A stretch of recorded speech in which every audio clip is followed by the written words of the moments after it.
तो बच्चों last class में मैंने आपको इलेक्ट्रिक फ्लक्स के दो क्वेश्चंस कराए थे। इलेक्ट्रिक फ्लक्स का फॉर्मूला मैंने आपको बताया था phi equals to E A cos theta, और इस पर दो क्वेश्चन मैंने आपको कराए थे। एक एनसीईआरटी का क्वेश्चन नंबर 15 था और एक क्वेश्चन प्रीवियस ईयर का था, पीवाईक्यू था, क्यूब वाला। अब इसके बाद इसी फॉर्मूले पर फ्लक्स पर एक एचसी वर्मा का क्वेश्चन है, क्वेश्चन नंबर 1 पेज 141 एचसीबी। लिखिए जरा इस क्वेश्चन को, इसको करते हैं, फ्लक्स का क्वेश्चन है। Electric field in X Y Z plane, electric field in X Y Z plane, electric field in xyz plane is given by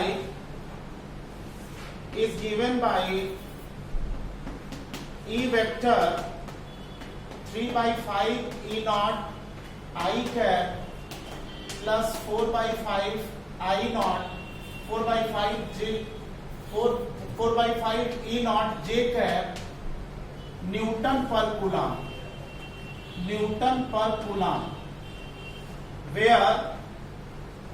where E naught is 2 into 10 to the power 3 Newton per coulomb,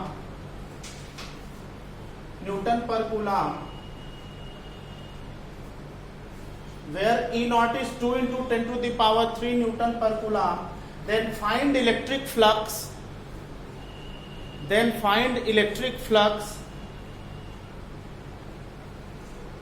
through yz plane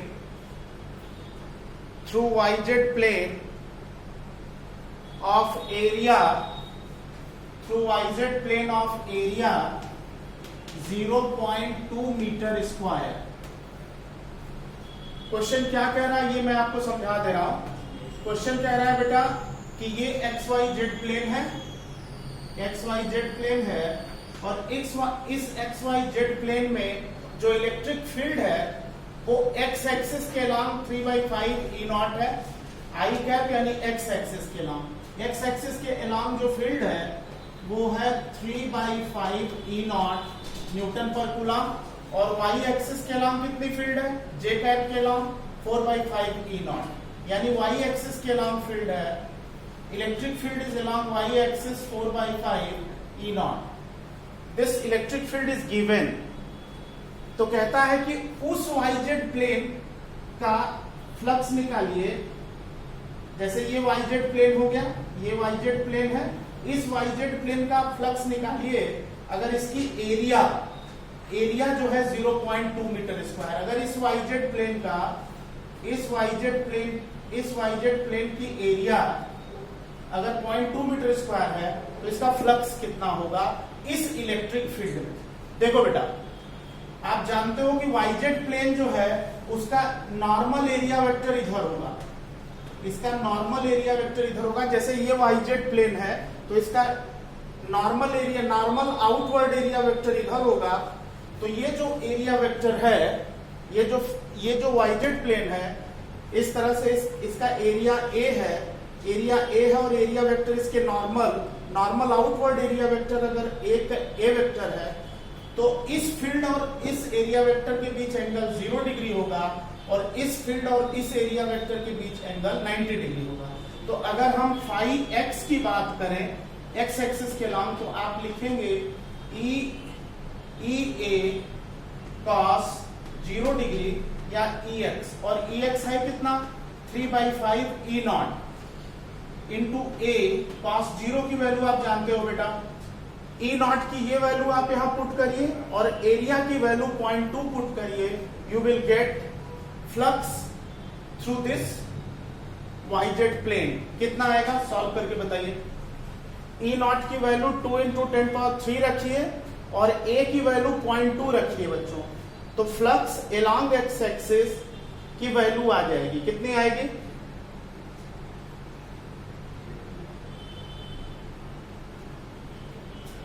2 into 10³ multiplied by 0.2 multiplied by 3/5 कितना आ जाएगा 4.8 Newton metre square पर coulomb. ये flux है। अच्छा, अगर मैं आपसे कहूं कि जो फील्ड वाई एक्सिस के अलोंग है उसकी वजह से कितना फ्लक्स है, तो आप क्या लिखोगे, फाई वाई कितना होगा, ई वाई ए cos 90। और cos 90 क्यों, क्योंकि एरिया वेक्टर और फील्ड वेक्टर के बीच एंगल कितना है, 90 डिग्री है। cos 90 की वैल्यू बताइए, cos 90 की वैल्यू कितनी होती है बच्चों, cos 90 की वैल्यू 0 होती है। तो flux due to electric field along Y axis, flux इस वाईजेड प्लेन का 0 होगा, और जो 3/5 ई नॉट फील्ड है उसका फ्लक्स 4.8 होगा। तो इस क्वेश्चन का आंसर होगा 4.8 न्यूटन मीटर स्क्वायर पर कूलम। 4.8 न्यूटन मीटर स्क्वायर पर कूलम। समझ में आ गया सबको?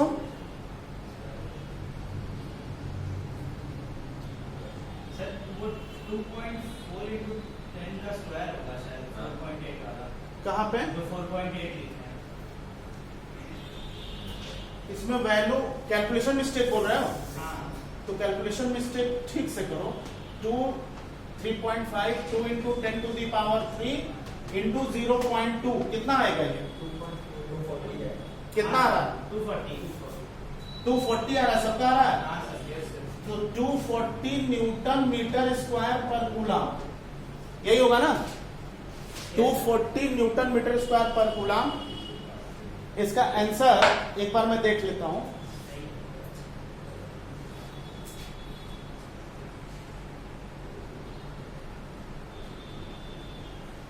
ठीक है, और वाई एक्सिस के अलोंग जो फील्ड है उसका फ्लक्स 0 है। तो इस तरह से ये हमने इलेक्ट्रिक फ्लक्स पे 3 क्वेश्चन डिस्कस किए, एक पीवाईक्यू, एक एनसीईआरटी का, एक एचसीवी का। अब इसके बाद फ्लक्स से रिलेटेड एक इंपॉर्टेंट कॉन्सेप्ट है, एक इंपॉर्टेंट थ्योरम है जिसको हम लोग डिस्कस करेंगे, उसको हम कहते हैं गॉस थ्योरम। हेडिंग डाल दो बच्चों, Gauss flux law. Gauss flux law, GAUSS apostrophe S, Gauss's law, Gauss's flux law या Gauss's law, Gauss's flux law.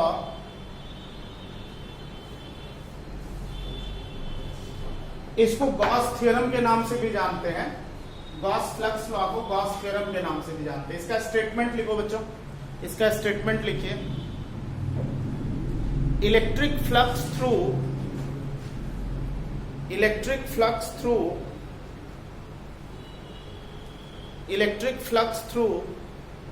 a considered closed surface,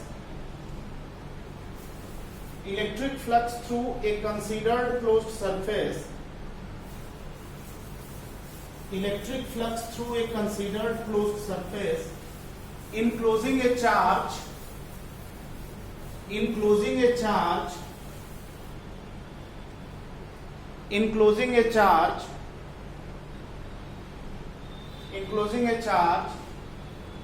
is 1 by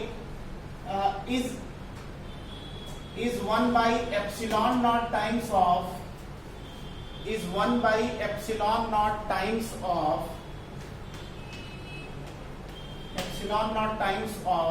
the charge enclosed,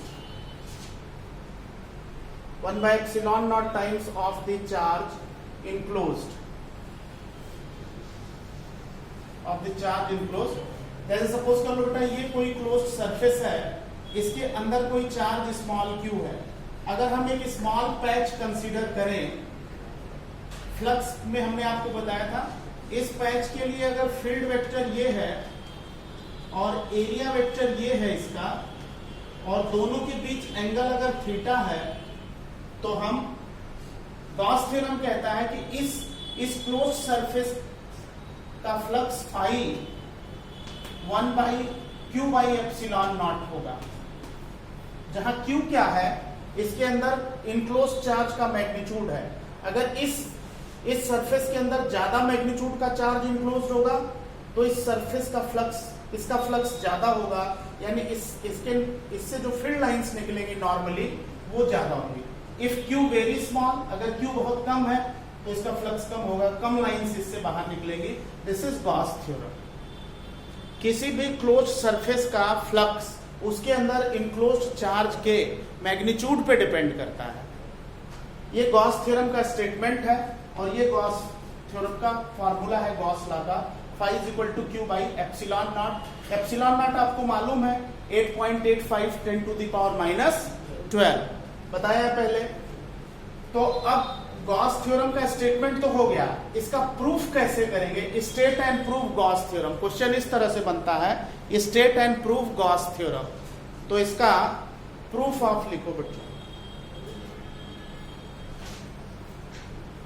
इसका proof कैसे करना है ये आप लिख लीजिए, state and prove Gauss theorem.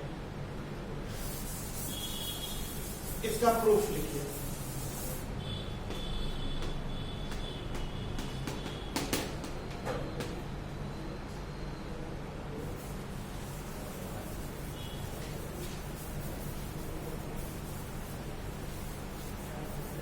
लिखिए बेटा, लेट, प्रूफ लिखिए गॉस थ्योरम का।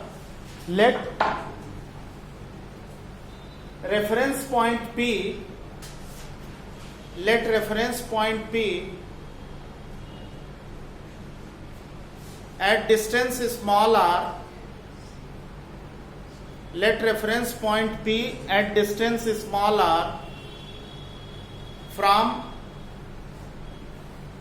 charge small q, from charge small q।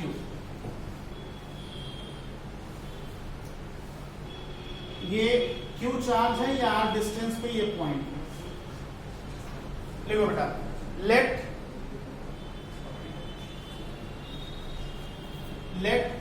A spherical Gaussian surface, Gaussian surface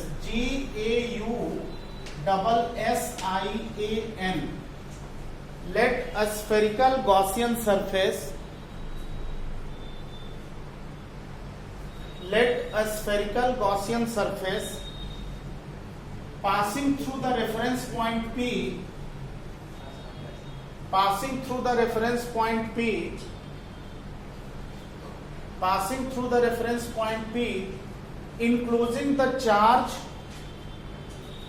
enclosing the charge at its center। आपको स्टेटमेंट ऐसे ही लिखना पड़ेगा एग्जाम में, बोर्ड एग्जाम में। Enclosing charge at its centre,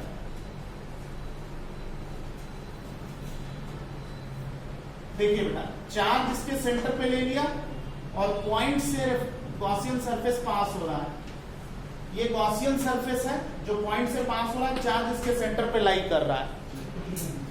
एक small patch इस पे ले लिया, इस स्मॉल पैच को अगर गॉसियन सरफेस पे ले लिया तो इस पैच के लिए, इस स्मॉल पैच के लिए फील्ड वेक्टर, इस चार्ज से निकलने वाली फील्ड, इलेक्ट्रिक फील्ड लाइन या इलेक्ट्रिक फील्ड, और इसका एरिया वेक्टर, इस पैच का एरिया वेक्टर, दोनों के बीच एंगल 0 डिग्री हो जाएगा। ध्यान से देखो बच्चों, ऐसे है पैच, ये स्मॉल पैच ऐसे है, इस पैच, इस स्मॉल पैच का normal area, normal outward area vector ऐसे होगा और इस चार्ज की वजह से फील्ड भी इसी डायरेक्शन में होगी, तो इन दोनों के बीच एंगल 0 हो जाएगा। अगर हम एक इस स्मॉल पैच का फ्लक्स निकाल लें और उसको इंटीग्रेट कर दें तो पूरे गॉसियन सरफेस का फ्लक्स आ जाएगा। बात समझ में आ गई? तो ये फिगर आप ड्रॉ करके एक लाइन लिखिए। Actually normal outward area vector है, मतलब जब डिफाइन किया जाता है तो नॉर्मल आउटवर्ड एरिया वेक्टर लिया जाता है, ये वर्ड यूज किया जाता है, नॉर्मल आउटवर्ड एरिया वेक्टर हमेशा।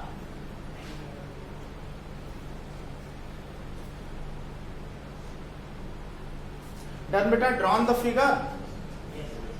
लिखिए, small flux through the patch,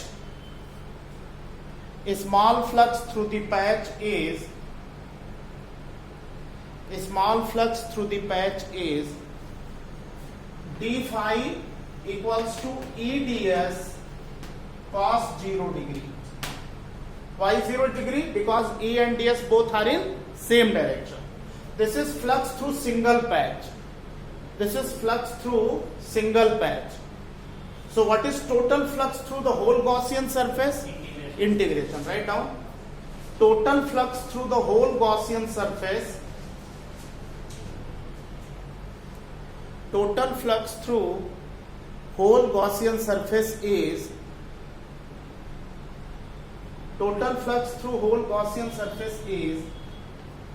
phi equals to integration of D phi, क्या लिख सकते हैं बच्चों? E इंटीग्रेशन ऑफ ds, क्योंकि cos 0 की वैल्यू 1 हो गई, इसको इंटीग्रेट कर दिया. इंटीग्रेशन ऑफ ds इस गॉसियन स्फेरिकल गॉसियन सरफेस के लिए इंटीग्रेशन ऑफ ds की वैल्यू कितनी है? इसकी एरिया कितनी है बेटा?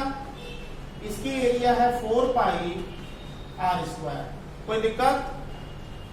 ये जो स्फेरिकल गॉसियन सरफेस है, इसकी सरफेस एरिया कितनी है? 4 पाई आर स्क्वायर. और इलेक्ट्रिक फील्ड इस पॉइंट पर चार्ज का कितना है? 1 by 4 pi epsilon naught Q by R square multiplied by 4 pi R square.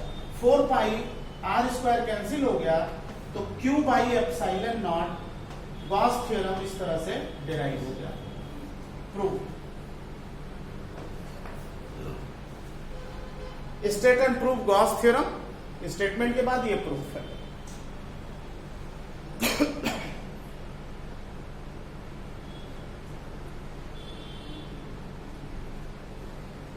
Note कर लो क्या?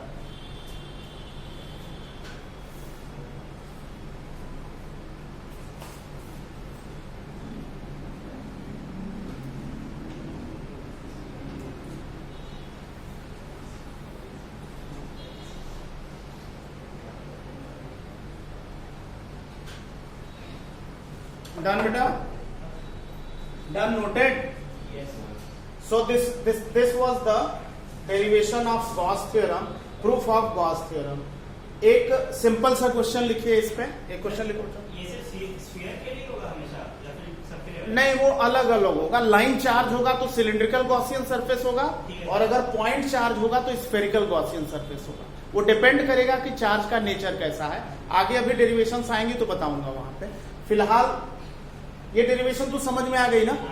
ओके. अब लिखो बच्चों, एक क्वेश्चन लिखिए. Charge small Q is placed. Charge small Q is placed. Charge small Q is placed at the centre of a cube. Charge small q is placed at the center of a small cube. What is flux through?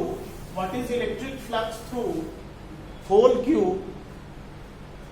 What is electric flux through whole cube? What is electric flux through whole cube? And through single face of the cube. And through single face of the cube. And through single face of the cube.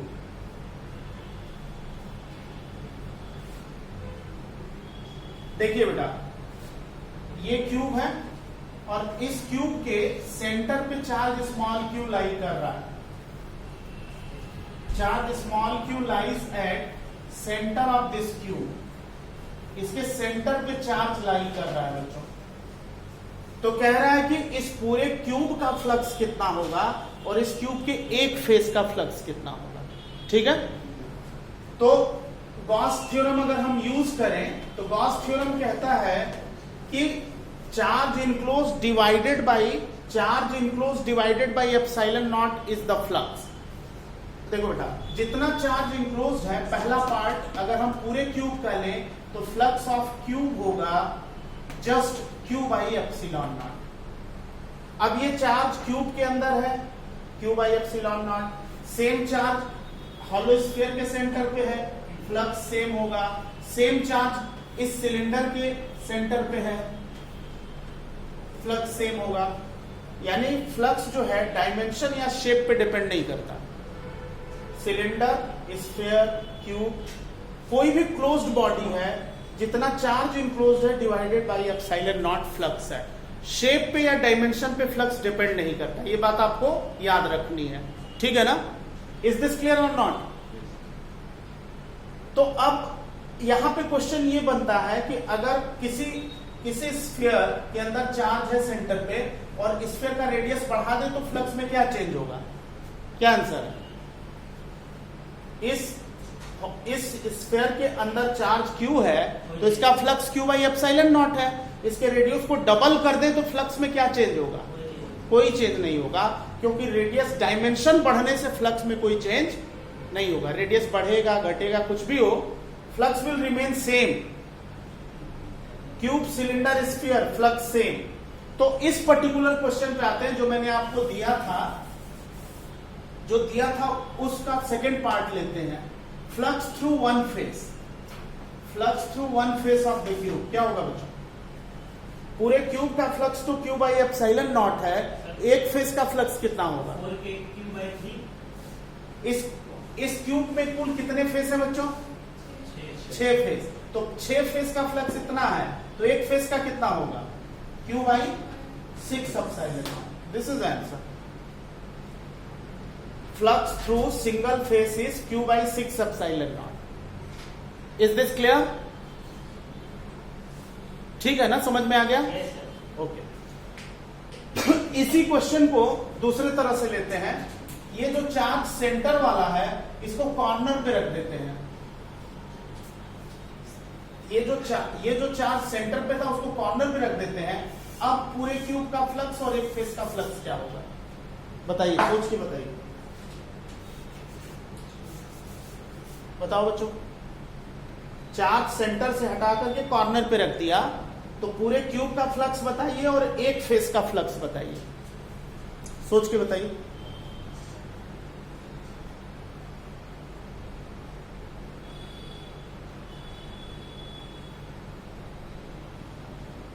बच्चों, अगर Q charge हम corner पे रखेंगे तो Gauss theorem कहता है कि जितना चार्ज अंदर है that charge divided by epsilon not flux है। इस क्यूब के अंदर अब कितना चार्ज है? अगर कॉर्नर पे हमने चार्ज रखा तो इस क्यूब के अंदर कितना चार्ज आ रहा है? अगर Q चार्ज यहां कॉर्नर पे रखें तो क्यूब के अंदर कितना चार्ज होगा? Q by 8। कितना चार्ज होगा? Q by 8। और समझ गए ना बात को?